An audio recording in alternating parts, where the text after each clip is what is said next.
Halo pemirsa, apa kabar hari ini? Semoga selalu sehat di masa pandemi ini dan selalu bersemangat untuk menjalani aktivitas.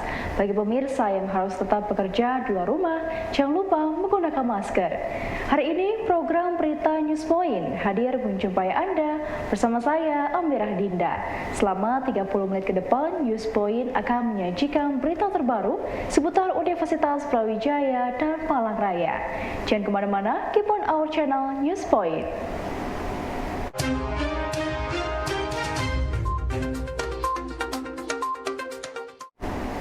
Pemirsa, Indonesia International Mobility Vocational atau IISMAVO merupakan beasiswa yang diberikan oleh Kementerian Kebudayaan, Riset, Teknologi, Kemendikbudristek untuk mahasiswa vokasi D3 dan D4.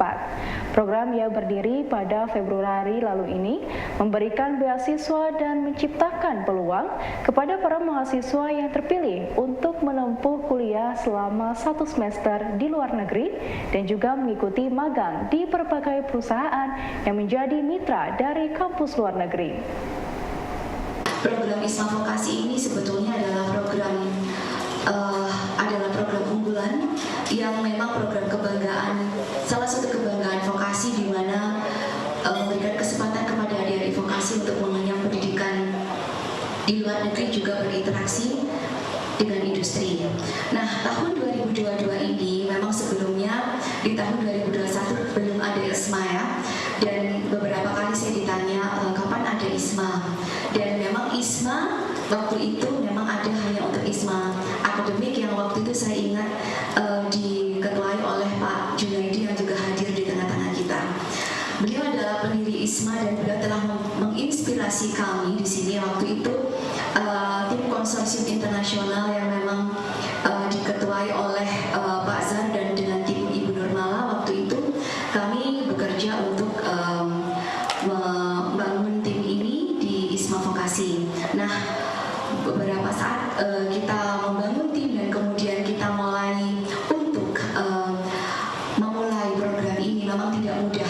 Mungkin kita ingat waktu itu ya, timeline-nya sangat pendek sekali dan kita seperti dikejar-kejar oleh waktu. Dan kami sangat mengapresiasi Bapak Ibu yang telah mampu juga mendorong mahasiswanya untuk mendaftar, sehingga di tahun 2022 ini ada 3.500 mahasiswa vokasi yang mendaftar di platform ISMA Vokasi. Alhamdulillah dengan timeline yang mepet dan kemudian persiapan yang sangat pendek. Waktu itu kita juga menyiapkan TOEIC ya, TOEIC, Duolingo dan IELTS dan TOEFL IBT itu waktunya juga sangat pendek. Tapi alhamdulillah 3.500 pendaftar di platform dan 1.250 yang menyelesaikan untuk pendaftarannya, dan kemudian 1.100 yang mendapatkan validasi dari PIC kampus PTPPV dan terseleksi lah 900 dari berkas dan kemudian 409 duta vokasi yang kita kirimkan ke 39 institusi pendidikan tinggi luar negeri yang saat ini dalam progres melaksanakan tugas.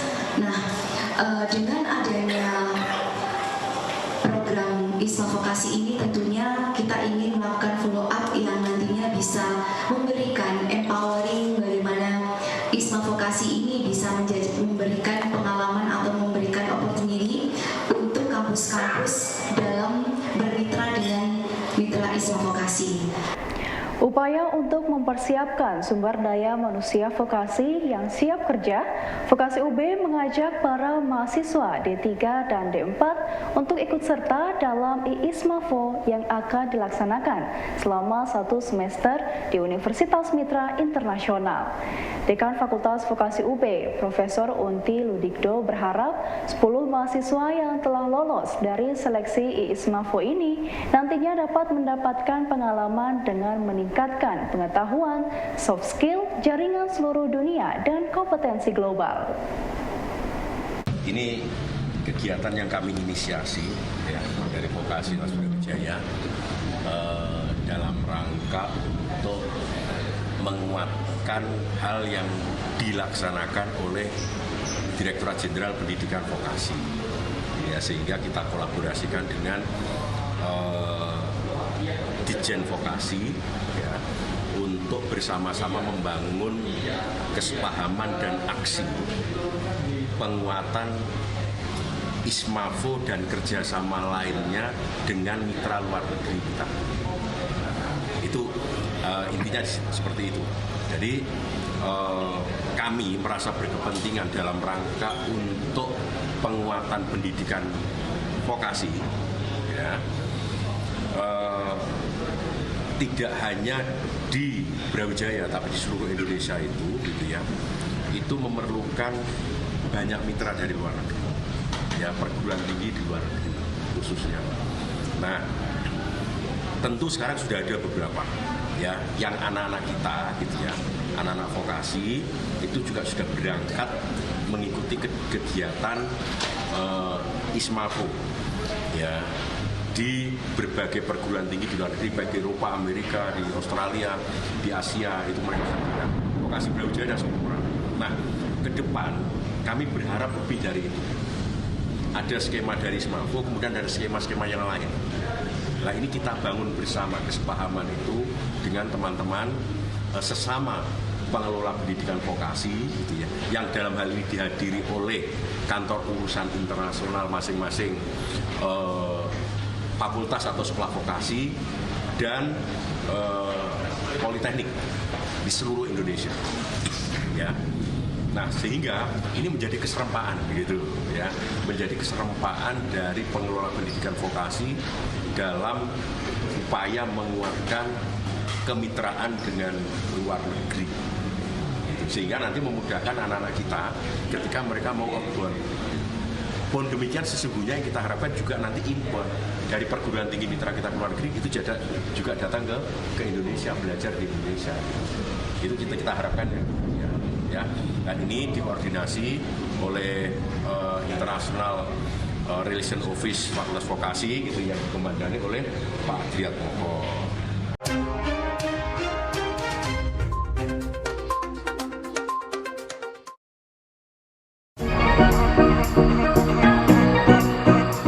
Ya pemirsa, kembali lagi bersama kami dalam program Let's Talk, masih bersama dengan Prof. Emil. Sebetulnya memang bidang saya itu manajemen reproduksi. Ya pemirsa, kembali lagi bersama kami dalam program Let's Talk, masih berbincang dengan tema ekowisata bersama. Ekowisata ini sebenarnya konsep baru. Jadi konsep ini lahir setelah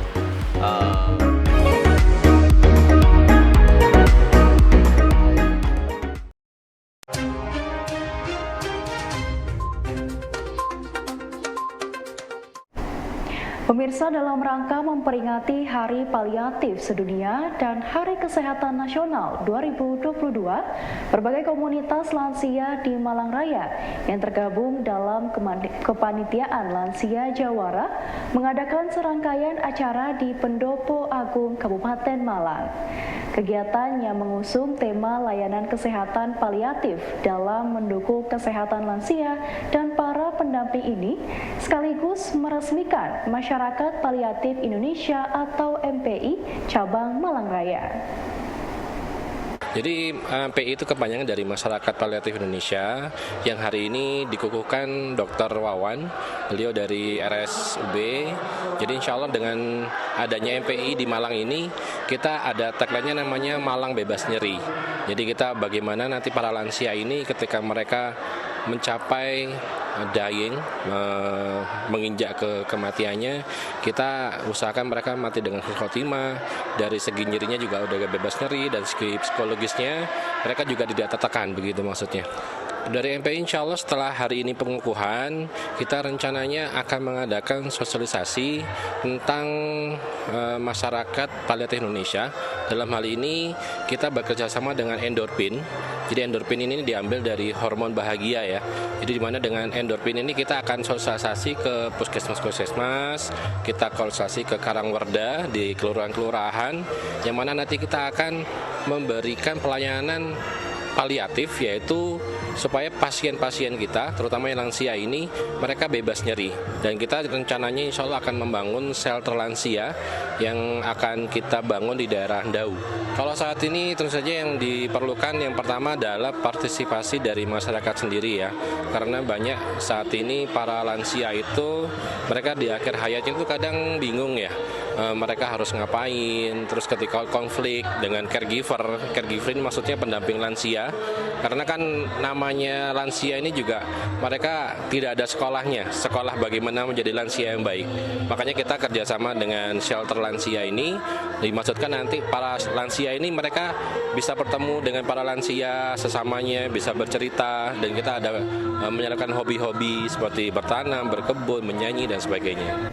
Masyarakat Paliatif Indonesia atau MPI merupakan sebuah forum komunitas dari seluruh anggota masyarakat, mulai dari penyintas, relawan, dokter, dan juga keluarga pasien dalam memberikan perawatan dan pendampingan bagi pasien lansia dengan penyakit yang tidak dapat disembuhkan. Dengan adanya MPI cabang Malang Raya ini, para lansia diharapkan mendapatkan perawatan dan pendampingan tidak hanya dari aspek kesehatan saja, namun juga spiritual dan sosial. Harapannya komunitas ini nantinya tidak hanya melibatkan tenaga kesehatan, tapi juga melibatkan komunitas masyarakat agar terjadi kolaborasi yang baik, tidak hanya aspek kesehatan tapi holistik, spiritualnya, sosialnya, ya kesehatan itu sendiri begitu. Jadi harapannya kita di sini nanti akan bisa menghidupkan ya potensi-potensi bukan hanya orang-orang kesehatan tapi potensi masyarakat itu sendiri untuk kemudian bisa menjadi problem solver buat masalah kesehatan terutama masyarakat paliatif. Yang pertama tentu saja harus ada komunitasnya ya. Yang pertama komunitasnya itu yang sudah ada sebenarnya ada simpul-simpul yang punya perhatian tetapi belum holistik. Seperti misalkan Endorfin Indonesia, dia di aspek edukasi. Lalu kemudian ada tim paliatif Kota Batu, itu para caregiver tuh, relawan-relawan orang umum. Lalu ada Sahabat Peduli Kanker, itu adalah para penyintas kanker. Lalu kemudian ada tadi ya kayak para santri tadi ya. Lalu kemudian ada lansia, karena tadi kalau bicara paliatif bukan hanya masalah kanker tapi masalah semuanya ya yang terkait dengan ancaman hidup lah kira-kira begitu. Kesehatan yang kira-kira akan mengancam hidupnya seperti tua ya. Lalu kemudian HIV AIDS dan sebagainya. Nah, ini sebenarnya simpul-simpul ini membutuhkan kolaborasi. Dan kemudian lahirnya MPI ini gitu. Harapannya MPI ini bisa menampung semuanya dan kemudian itu bisa kemudian bergerak secara bersama-sama gitu. Yang pertama setelah dikukuhkan, karena tadi pengurus intinya baru sebagian, sementara yang berminat juga cukup banyak. Kita ada grupnya ya, grup WhatsApp begitu. Kemarin masih belum bisa bergerak karena belum ada pengukuhan. Setelah ini yang pertama adalah kita akan menyusun pengurus. Tadi yang pengurus yang bukan hanya orang kesehatan tapi semua simpul-simpul tadi kita kumpulkan, dan harapannya nanti di awal tahun 2023 kita bikin pelatihan-pelatihan yang kontinu buat masyarakat, lalu kemudian kita terjun juga ke masyarakat langsung yang kira-kira membutuhkan pertolongan. Mungkin juga kita akan informasikan ke semua layanan-layanan kesehatan yang ada di Malang Raya bahwa ada komunitas ini dan tujuannya adalah menolong pasien purna rumah sakit. Jadi pasien di rumah sakit kadang-kadang kan nggak selesai nih, harus dirawat di rumah. Ini siapa yang kemudian memberi perhatian? Harapannya MPI ini yang bisa tampil memberi perhatian ke sana. Meskipun bencana alam tidak dapat diprediksi, namun anak-anak perlu diberikan edukasi terkait dengan penanggulangan bencana kawasan Taman Nasional Bromo Tengger Semeru. Hal ini dilakukan agar anak-anak dapat lebih waspada dan siap siaga serta mengurangi trauma pada anak-anak jika sewaktu-waktu terjadi bencana erupsi dan longsor Gunung Semeru. Pada proses dealing kali ini kita tidak hanya mengikut sertakan masyarakat yang sudah dewasa tapi juga anak-anak. Biasanya anak-anak termasuk dalam kelompok rentan bencana, dan ketika terjadi bencana mereka biasanya akan mengalami trauma. Pusat Studi Kebumian dan Kebencanaan juga mempunyai tim yang biasanya bekerja setelah bencana itu terjadi, biasanya adalah teman-teman dari psikologi yang akan memberikan pendampingan kepada adik-adik terdampak dengan memberikan pengertian-pengertian apa itu bencana, bahwa bencana itu sebetulnya bukan hukuman dari Tuhan, bahwa bencana itu adalah proses dari alam, sehingga tidak perlu takut dengan bencana, tapi harus siap menghadapi bencana. Nah, teman-teman psikologi ini juga memberikan pendampingan kembali ketika anak-anak mulai masuk sekolah, dan teman-teman psikologi ini dan juga yang dari komunikasi juga memberikan pelatihan-pelatihan kepada adik-adik untuk siap menghadapi bencana. Anak-anak akan diajarkan bagaimana ketika Bromo meletus itu apa yang harus dilakukan, gitu ya. Sebelumnya kita dari Pusat Studi Kebumian dan Kebencanaan juga sudah melakukan di adik-adik dari di sekitar Gunung Kelut. Nah, itu kita juga terlibat di sana memberikan pengarahan bagaimana cara lari kalau ketika mereka sedang sekolah tiba-tiba sirine berbunyi dan harus mengungsi. Ini yang kita hari ini yang akan kita lakukan juga pada adik-adik TK, khususnya hari ini TK, tapi kalau yang di Kelut itu SD.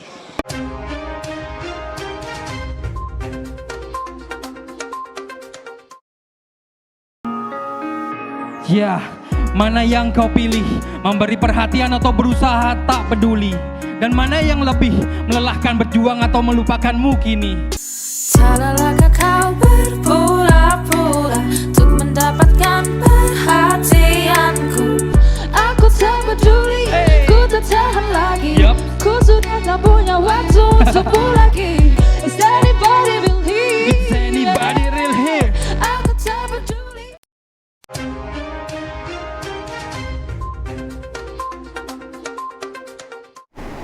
Pemirsa, Ibu Profesional merupakan komunitas para ibu dan calon ibu untuk meningkatkan kualitas diri sebagai seorang perempuan, seorang istri, dan seorang ibu.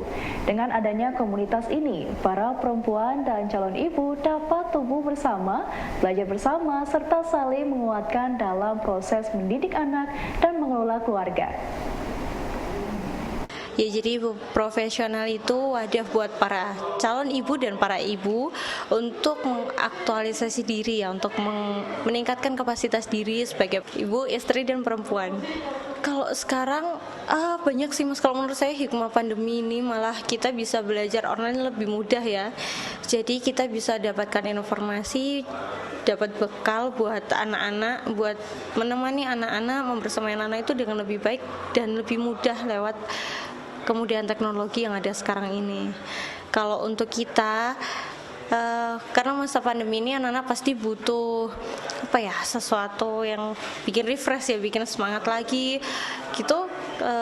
Salah satunya mungkin ke RJCC tadi ya. Kalau ke JCC kita anak-anak bisa seru-seruan, bisa dapat ilmu baru, inspirasi baru dari para profesional. Jadi itu bisa dibilang dinanti-nanti sama anak-anak gitu. Rumah merupakan taman dan gerbang peradaban yang akan mengantarkan seluruh anggota keluarga menuju peran peradaban. Melalui kegiatan Jelajah Cita-Cita atau JCC, komunitas Ibu Profesional mengajak para ibu-ibu muda untuk memandu anak-anak dalam menggali potensi meraih cita-cita. Jadi kalau JCC itu anak-anak itu bisa tour di talent. Tour di talent itu mereka bisa berkeliling booth ke booth-booth para profesional. Mereka bisa berinteraksi langsung sama profesionalnya. Mereka bisa bisa mendapatkan informasi. Kalau misalnya pengen jadi pilot gimana sih, pengen jadi dokter gimana sih, apa aja yang perlu dipersiapkan. Terus selain itu anak-anak juga bisa berpetualangan sambil menyelesaikan misi yang diberikan, dan mereka juga bisa ngeliat talent show dari para profesi yang diundang. Kalau di JCC Malang Raya ini ada dokter gigi, dokter hewan, ada baker, ada konten kreator, ada lagi banyak sih, saya ini sampai nggak hafal. Ada sekitar 16 profesi ditambah 4 profesi untuk talent show-nya. Bisa dari Malang Raya, bisa dari luar juga. Cuman kalau untuk tahun ini hampir di setiap kota itu ada JCC di seluruh Indonesia. Ada 11 titik utama dan 21 titik subtitik. Kalau untuk siapa aja yang mulai ikut, itu anak-anak usia 4 tahun sampai 15 tahun. Upaya untuk meningkatkan produksi ayam perlu dilakukan agar dapat memenuhi permintaan pasar. Melihat peluang tersebut, dosen Fapet UB, Profesor Halim Natsir menjelaskan bahwa melalui program Matching Fund, pihaknya telah melakukan persilangan antara ayam jantan dari ayam Bangkok dan ayam betina dari Lohman Platinum atau ayam Jago Super untuk membantu para peternak agar kedepannya dapat meningkatkan produksi ayam dengan kualitas terbaik. Sekarang lagi mulai tumbuh semangat untuk istilahnya menghasilkan strain baru. Strain baru ini adalah saya katakan memang belum murni Indonesia. Kalau murni Indonesia kan ayam kampung itu kan pertumbuhannya kan lambat. Ya kebetulan sekarang ini kelompok kami, riset grup kami itu mendapatkan dana matching fund ya. Dana matching fund dari Dikti itu sekitar 800, kemudian dana dari mitra juga 800, jadi 1,6 M. Ini kita akan menghasilkan namanya ayam strain UB Berlin. Apa itu? Karena pabriknya itu namanya Berlin. Kemudian karena sumbangan kita untuk supaya menjadi strain yang unggul, akhirnya kita sepakat menamakan UB Berlin. Ya, memang rencananya tidak mungkin tahun ini, insya Allah itu tahun depan, tetapi progresnya tahun ini sudah cukup bagus. Jadi ayam jantannya itu dari ayam Bangkok. Jadi kita konservasi juga ayam lokal. Kalau betinanya itu dari Lohman Platinum. Orang menyebutnya itu biasanya ayam Joper, mungkin pernah dengar ya, Joper ya. Ayam Jawa Super gitu ya. Ya, tapi Joper ini kan kelemahannya keseragaman bobot badan, keseragaman bulu itu terlalu beragam. Sehingga pada saat kita masuk ke CV Berlin itu warna hitam yang dikehendaki itu masih sekitar 20%. Kemudian di tahun kemarin karena kita mendapatkan matching fund itu 2 tahun, kalau yang kemarin tidak sampai 1 M tapi cuma 800 yang sekarang 1,6 itu, tahun kemarin sudah dari 20 itu meningkat menjadi 45% yang hitam. Sampai sekarang ini program belum berakhir, ini sudah sekitar 68%. Artinya apa? Artinya memang kita mengharapkan nanti keseragamannya itu lebih dari 80%. Jadi dengan cara apa? Memang kita memilih indukan jantan yang bagus. Baik pemirsa, informasi tadi sekaligus menutup perjumpaan kita hari ini. Jangan lupa saksikan News Point setiap hari pukul 19.30 waktu Indonesia Barat hanya di UBTV, Televisi Pendidikan Universitas Brawijaya. Saya dan Amira Dinda bersama seluruh kru yang bertugas pamit undur diri. Tetap patuhi protokol kesehatan, wajib menggunakan masker. Terima kasih dan selamat beraktivitas.